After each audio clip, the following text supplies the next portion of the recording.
Hello အားလုံးပဲမင်္ဂလာပါခိုင်သူ channel ကနေကြိုဆိုလိုက်ပါတယ်ဒီဗီဒီယိုမှာ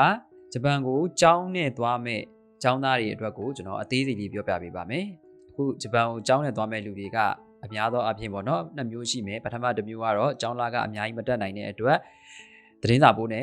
သွားမဲ့လူတွေရှိတယ်သတင်းစာ scholar နဲ့ပေါ့နော်အဲ့ဒါနဲ့သွားမဲ့လူတွေရှိတယ်နောက်တစ်ခုကကျတော့ပုံမှန်တိုင်းပတ်စံလေးတက်နိုင်နေဆိုလို့ရှိရင်ကျောင်းနဲ့သွားမဲ့လူတွေရှိတယ်ပေါ့နော်ဒီရိုးတနက်နေဟိုးကိုကခိုးနဲ့သွားမဲ့လူရှိတယ်ပေါ့နော်အဲ့တော့အဲ့အပိုင်းဒီမှာကျွန်တော်ကုန်ကြစရိတ်ဘယ်လောက်ကုန်မလဲအားလုံးသိချင်တဲ့ကုန်ကြစရိတ်နဲ့ပတ်သက်ပြီးတော့ကျွန်တော်ပြောပြပေးပါမယ်အဲ့ဒါပြီးသွားတော့မှဗာလေးလိုက်နာတင်နေဗာလေးပြင်ဆင်တင်နေဆိုတော့ကျွန်တော်ချက်ပြောပြပေးပါမယ်နော်ကဲပြီအဲ့တော့ကုန်ကြစရိတ်နဲ့ပတ်သက်ပြီးတော့ဒီအခုက2025ပြီးပြီဆိုတော့ပေါ့နော်2025မှာပတ်စံတွေဘယ်လောက်ကုန်ကြသွားလဲဆိုတော့ကျွန်တော်တစ်ချက်တွက်ပြမယ်ပေါ့နော်ဘာလို့လဲဆိုတော့ရန်စည်းတွေကလည်းအပြောင်းလေးတွေရှိတယ်ဆိုတော့နောက်နှစ်လဲကျောင်းလာကားတွေတက်မယ်လို့လည်းအတန်လေးလည်းကြားနေရဆိုပေါ့နော်ကျွန်တော်တို့ဒီနှစ်ကဲကုန်သွားတဲ့ပတ်စံလေးတွေကိုကျွန်တော်တစ်ချက်တွက်ပြပေးမယ်ပေါ့နော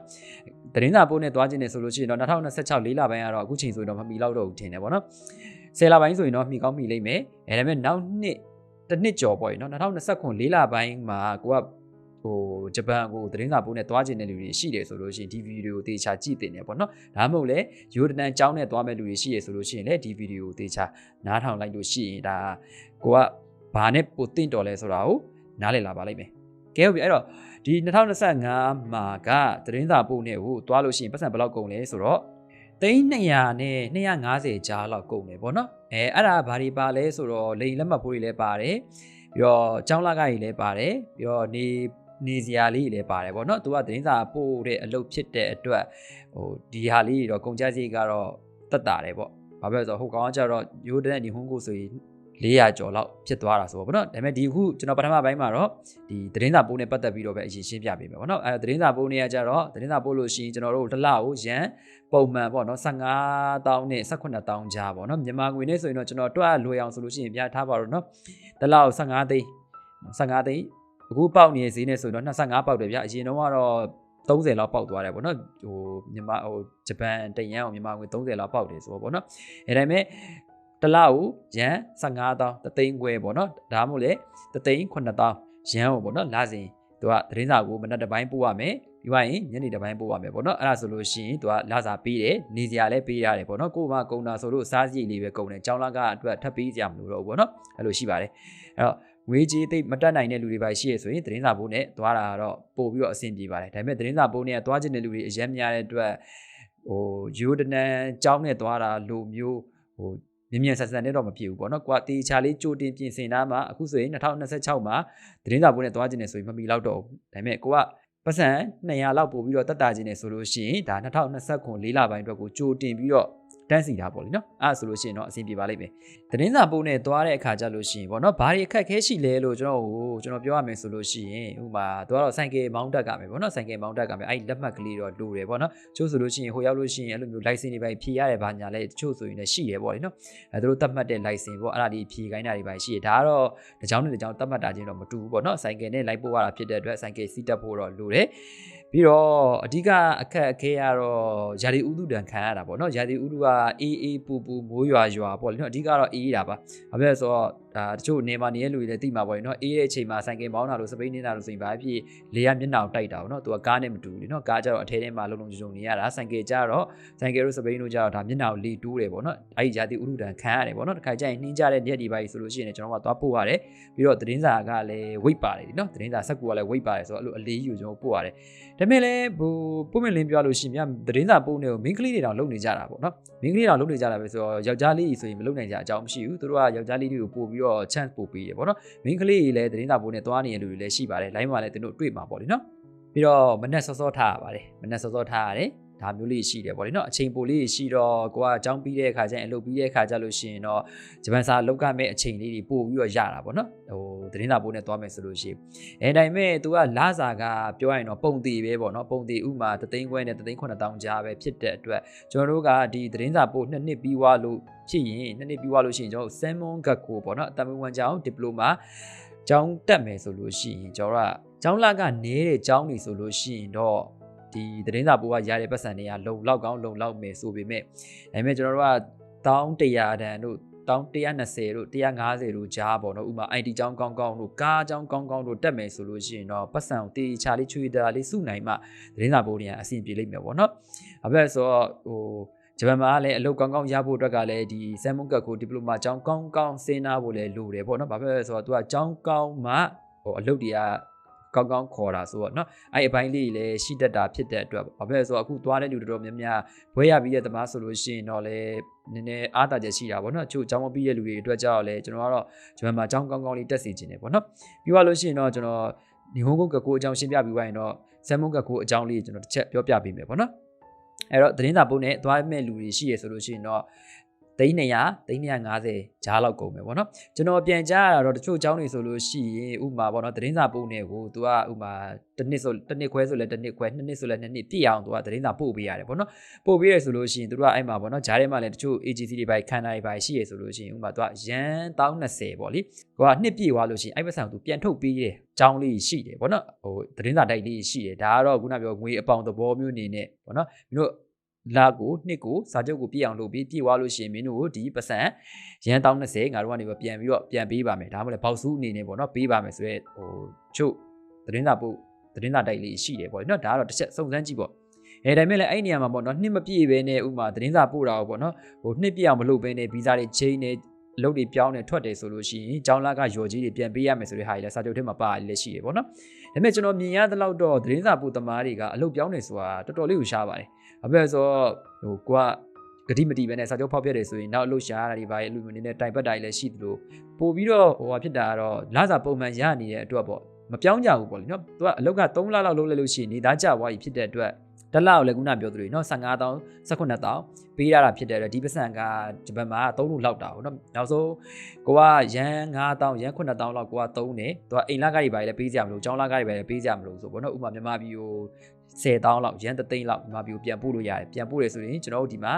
250ဂျားလောက်ကုန်ထားတဲ့ပတ်စံတွေရပေါ့နော်ဥပမာထားပါတော့အရင်တော့ပေါက်တာဆိုလို့ရှိရင်30ပေါက်တယ်ဆိုရင်ပေါ့နော်ဥပမာတစ်လောက်မြန်မာငွေ330လောက်ပြန်ပို့လို့ရတယ်ဒါပေမဲ့အခုကတော့ဂျပန်ယန်ငွေကြီးကကျနေပြီဖြစ်တဲ့အတွက်ကျွန်တော်25လောက်ပဲပို့နိုင်တယ်ပေါ့နော်အဲ့လိုမျိုးရန်10,000လောက်ဆိုရင်ဘာဖြစ်ဒီမှာကကျွန်တော်ရောက်တာနဲ့သူကအလုပ်ဝင်ရတာဖြစ်တဲ့အတွက်တစ်လပြီးတာနဲ့ကျွန်တော်သတင်းစာပို့နေဖြစ်တဲ့အတွက်လစာတန်းရတာဆိုပေါ့နော်ဥပမာကျွန်တော်အိမ်ရထွက်လာတော့မိဘထောက်ပံ့ပေးလိုက်တဲ့300-250အဲ့လောက်ကကျွန်တော်ဂျပန်မှာအလုပ်လုပ်ရင်းနဲ့10လလောက်ဆိုလို့ရှိရင်အဲ့ပတ်စံမြန်မာပြည်ကမိဘကိုကျွန်တော်ပြန်ပေးနိုင်ပြီပေါ့လေနော်အဲ့လိုမျိုးအားတာချက်ရှိတဲ့အတွက်သတင်းစာကတော့နှစ်ပြည့်အောင်လုပ်ကြတဲ့လူတွေများတယ်အဲ့တော့အကယ်၍ပတ်စံမတက်နိုင်တဲ့လူတွေဘာတွေရှိရဆိုလို့ရှိရင်ဒီသတင်းစာပို့နဲ့သွားပါလို့ကျွန်တော်ကတိုက်တွန်းချင်ပါတယ်ဘောနော်အခုဒီဗီဒီယိုကတော့ကျွန်တော်ဒီဟွန်ကိုဂက်ခိုးနဲ့သွားမယ်ဆိုလို့ရှိရင်ပတ်စံဘယ်လောက်ကုန်ကျနိုင်လဲဆိုတော့ကျွန်တော်ဒီ2025ကိုအခြေခံပြီးတော့တစ်ချက်တွက်ပြပေးပါမယ်နော်ညီဟွန်ကိုနဲ့သွားမယ်ဆိုလို့ရှိရင်တော့သူကဘယ်လောက်ကျနိုင်မလဲဆိုလို့ရှိရင်300နဲ့450ဂျားလောက်မြန်မာငွေနဲ့ဆိုရင်တော့ကုန်ကျနိုင်တယ်ပေါ့နော်ဒါဒီကျွန်တော်2025ကိုအခြေခံပြီးတွက်ထားဖြစ်တဲ့အတွက်2026ဆိုလို့ရှိရင်တော့အခုရန်စည်းတွေကတန်ဖိုးကကျနေတာဖြစ်တဲ့အတွက်380လောက်ပဲကျနိုင်မဲ့အနေအထားလေးရှိတယ်ပေါ့လေနော်သိန်းကို380လောက်ပဲအဲ့လောက်ကျနိုင်တဲ့အနေအထားရှိတယ်ပြီးတော့ဒါပေမဲ့အခုကျောင်းလာကတွေကပေါ့နော်ထန်ကုန်ဥမာအနည်းဆုံးဘယ်လောက်ရှိမလဲဆိုလို့ရှိရင်ရန်1080ပေါ့နော်8324ဆိုလို့ရှိရင်ကျောင်းလာက240လောက်ပဲရှိတဲ့အနေအထားရှိတယ်ဒါပေမဲ့ဘာလို့400တို့450လို့ကုန်ကြလဲဆိုလို့ရှိရင်ဥမာပေါ့နော်ညီဟွန်ကိုနဲ့ဂျပန်ကိုသွားတက်မယ်ဆိုရင်ကျွန်တော်ကagency ကပေးရတယ်ပေါ့နော် agency ကဘယ်လောက်ပေးရလဲဆိုလို့ရှိရင်ကျွန်တော်အတိထဲမှာပေါ့နော်အနည်းဆုံးတောင်းတာဆိုလို့ agency ကပေါ့နော်15သိန်းလောက်အထိကိုအနည်းဆုံးထိရှော့ထားတာလည်းရှိသလို25သိန်းလောက်ထိလည်းဒီမြန်မာပြည်က agency ကပေါ့လေနော်ဒီအကြောင်းလျှောက်ပေးမယ့် agency ကအဲ့လောက်တောင်းတာလည်းရှိတယ်။ခါကြလို့ရှိရင်လည်းတချို့အရန်ကြောင်းကောင်းတဲ့ agency တွေပါဆိုလို့ရှိရင်လည်း340အကျော်လောက်တွေဖြစ်သွားရည်လည်းရှိတယ်ပေါ့နော်။အဲ့တော့မိတ်ဆွေကဂျပန်ကိုကြောင်းနဲ့သွားခြင်းနဲ့ဆိုလို့ရှိရင်ကိုကဘယ်ဟာလေးနဲ့အဆင်ပြေမလဲပေါ့လေနော်လိုက်ပြီးတော့ agency တွေကိုလိုက်ပြီးတော့လူကိုယ်တိုင်သွားပြီးတော့မေးမြန်းပါစုံစမ်းပါပေါ့နော်လိုက်ပြီးတော့ချိန်ပြီးတော့မှဒီဟာလေးကတော့မစိုးပါလားဆိုပြီးတော့စုံစမ်းပြီးတော့သွားပြီးတော့တက်စီခြင်းပါတယ်ဘာလို့လဲဆိုတော့ agency ကအရမ်းများနေရဆိုလဲ agency ကတက်တာတယ်ဆိုလို့ရှိရင်လေဒါကိုယ့်အတွက်သုံးဖို့ဆွဲဖို့ပတ်စံလေးရတာရှိရဆိုပေါ့နော်ဒါပေမဲ့အဲ့နေရာမှာတော့ဈေးအရန်တက်တာတယ်နဲ့များတာနေရာဘာရှိလဲဆိုတော့ချို့agency ကတွေကအရင်များယူထားရဆိုရင်မဲ့ဒီဂျပန်မှာတက်ကြတဲ့ဂျပန်စာသင်တန်းကျောင်းက rating ranking ပေါ့လीနော် ranking မြင့်တဲ့နေရာတွေအဆင့်မြင့်တဲ့ထဲမှာပါတယ်ပေါ့နော်စာကောင်းကောင်းသိချတင်တယ်ချို့ကြောက်လဲranking နှိမ့်နေအဆင့်နှိမ့်နေပေါ့နော် ပြောရတယ်နည်းအားနာပါတယ်အဲ့လိုကျောင်းလေးဆိုလို့ရှိရင်တော့စာအုပ်တေချာမတင်ဘူးအဲ့လိုအပိုင်းလေးရှိတယ်ပေါ့နော်ပြီးသွားရင်ထွက်ပြေးတဲ့ကျောင်းသားတွေများတယ်ဆိုတော့အဲ့လိုမျိုးဂျပန်စာသင်တန်းကျောင်းတွေရောက်သွားလို့ရှိရင်တင်က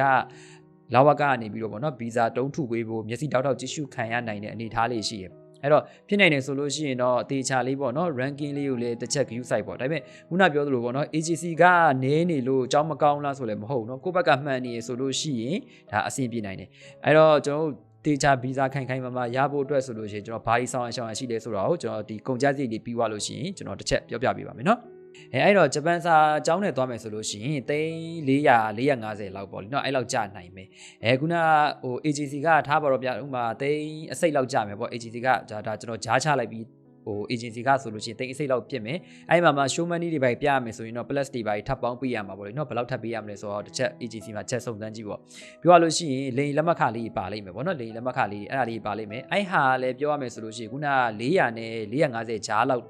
်ကုန်ကြမဲ့အထဲမှာအဲ့ဒီဈေးတွေလည်းပါပြီးသားပေါ့နော်အဲ့ဒီဈေးတွေလည်းပါပြီးသားဘာလို့လဲဆိုတော့ခုနရန်1080လောက်ကြမယ်ဆိုရင်တော့မှကျွန်တော်ဒါရန်ပေါက်ဈေး30နဲ့တွက်ထားပါတော့အခုဆိုရင်25တို့26တို့ဖြစ်နေပြီဆိုတော့83 24ဆိုရင်တော့340ပဲရှိသေးရပေါ့နော်အဲ့လောက်ပဲရှိသေးရဆိုတော့ခုန agency ကားတွေပြီးတော့နောက်ထပ်ပေါင်းမဲ့ဟာကျတော့တချို့ကျောင်းတွေကကောင်းတဲ့ကျောင်းတွေပေါ့နော်ကောင်းတဲ့ကျောင်းတွေတော့မဟုတ်ဘောနော်တချို့ကျောင်းတွေကဘာရှိလဲဆိုတော့သူတို့ညီဟွန်ကိုကကူမှာလည်းတက်ခိုင်းတယ်တက်ခိုင်းပြီးသွားလို့ရှိရင်သူတို့ကလိုကျောင်းဆောင်ရှိတယ်ကျောင်းဆောင်မဖြစ်မနေရမယ်ဆိုတော့ဒါကျောင်းလေးတွေလည်းရှိတယ်ပေါ့နော်အဲ့ဒါလေးမေးကြည့်ပေါ့နော်agency မှာသွားအပ်တဲ့ခါကျရင်အဆောင်ပြင်မှာနေလို့ရလားဒါမှမဟုတ်ဟိုကျောင်းကအဆောင်မှာမဖြစ်မနေရမှာလားပေါ့နော်ဒါအဆောင်နေတာမနေတာနဲ့ပတ်သက်ပြီးတော့ကျွန်တော်ပြီးပြောပြပါမယ်ပေါ့နော်ဒါလည်းအရေးကြီးတဲ့အပိုင်းထဲမှာပါတယ်ဆိုပေါ့နော်အဲ့တော့အဲ့မှာတချို့ကျောင်းတွေကကျောင်းလာကလည်းတစ်နှစ်စာသွင်းရမယ်တော့ခုနပြော8324ပေါ့နော်340 250လောက်သွင်းရမယ်ပြီးသွားလို့ရှိရင်အဆောင်ကလည်း6လစာမဖြစ်မနေပေးရမယ်စပေါ်တွေပါတဲ့အခါကျလို့ရှိရင်အဲ့မှာခုနချချက်တွေကတက်သွားတယ်ပေါ့နော်တက်သွားတဲ့အခါကျလို့ရှိရင်ခုန400လောက်ပေါ့လေဥမာ6လစာလောက်ထပ်ပေးရတယ်ဆိုလို့ရှိရင်နောက်ထပ်ဟလာ300နီးပါးလောက်ထပ်ကုန်သွားတယ်ဆိုရင်200ခုန8324 240ရဲ့ဟိုအဆောင်6လကစာ300လောက်ထပ်ကြရဆိုရင်340လောက်ထပ်ဖြစ်သွားတာပေါ့နော်အဲ့မှာမှဟိုခုနagency ကတိတ်အစိတ်လောက်ထပ်သွားတယ်ဆိုလို့ရှိရင်340ဆိုလို့ရှိရင်ခုနဟို380လောက်ထပ်ဖြစ်သွားတယ်ဗောနော်380မှာမှပြီးသွားလို့ရှိရင်ကျွန်တော်ဘာထပ်ပါအောင်မလဲဆိုတော့ကိုသွားမဲ့လိန်လက်မှတ်ခတွေဗောနော်လိန်လက်မှတ်ခတွေကဥမာဒေါ်လာဘယ်လောက်ကျမလဲဗောနော်အဲ့ဒါကြီးထပ်ပါရဆိုလို့ရှိရင်400နဲ့450အတွင်းဗောနော်ကိုကလည်း show money ယူအောင်မှာဆိုတော့အဲ့လောက်ကျနိုင်မယ်ဗောဒါပေမဲ့အခုလာမဲ့နှစ်မှာဗောနော်ဟိုရန်စည်းတွေကအခုကျနေဆိုတော့မြန်မာပြည်ကနေသွားမဲ့ចောင်းသားတွေကပြောလို့ရှိရင်350 380လောက်ပဲကျနိုင်မဲ့အနေအထားရှိတယ်အခုဒီ2025ဘယ်လိုဖြစ်သွားလဲဆိုတော့ဒါဒေါ်လာဈေးတွေရောရန်ဈေးတွေရောအရန်တက်သွားတဲ့အပိုင်းလေးရှိတဲ့အတွက်ပေါ့နော်ဟိုတချို့ဆိုလို့ရှိရင်ရန်ဈေးကို30နဲ့မိသွားတဲ့လူတွေ31 32တွေတောင်မှကျွန်တော်ကြားလိုက်တယ်ပေါ့နော်ဒီ2025အစပိုင်းလောက်4လပိုင်း9လပိုင်းလောက်မှာလိုမျိုးရန်ဈေးတွေအရန်ခုန်တက်သွားတာပေါ့နော်အခုကတော့ဂျပန်ရန်ဈေးကကျနေရဆိုပေါ့နော်ဒါမိတ်ဆွေတို့လည်းဟိုလေးလာနေတဲ့လူဆိုလို့ရှိရင်တော့သိမှာပေါ့အဲ့တော့ရန်စီကြီးကြားနေဖြစ်တဲ့အတွက်ဂျပန်မှာဒီကျောင်းသွားတက်မဲ့လူတွေကဒါနည်းနည်းလေး lucky ပေါ့လေနော်ကံကောင်းတာပေါ့မြန်မာပြည်ကနေပြီးတော့ငွေသိန်းကိုအများကြီးသိန်းထုတ်စရာမလိုပေါ့နော်ကုန်ကြငွေရအဲ့တော့ရန်စီကြားနေဆိုရင်350 380 400လောက်400အတွင်းလောက်ပေါ့နော်အဲ့လောက်နီးပါးနဲ့ဟိုဂျပန်ဟိုရှိုးမန်းနီးပါဘာညာနဲ့ပေါ့နော်ဒီကိုစီမှာပတ်စံတဲဝါဖို့ဘာဖို့တွေနဲ့အဲ့လိုသွားနိုင်တယ်ပေါ့ဒါပေမဲ့အဲ့နေရာမှာကိုတက်မဲ့ကျောင်းပါပေါ့နော်အဆောင်ကမနေလဲရတယ်ဆိုလို့ရှိရင်ဒါအာသာချက်ကဘာရှိလဲဆိုပေါ့နော်ဂျပန်မှာရှိတဲ့ကိုယ့်ရဲ့အတိတွေပဲဖြစ်ဖြစ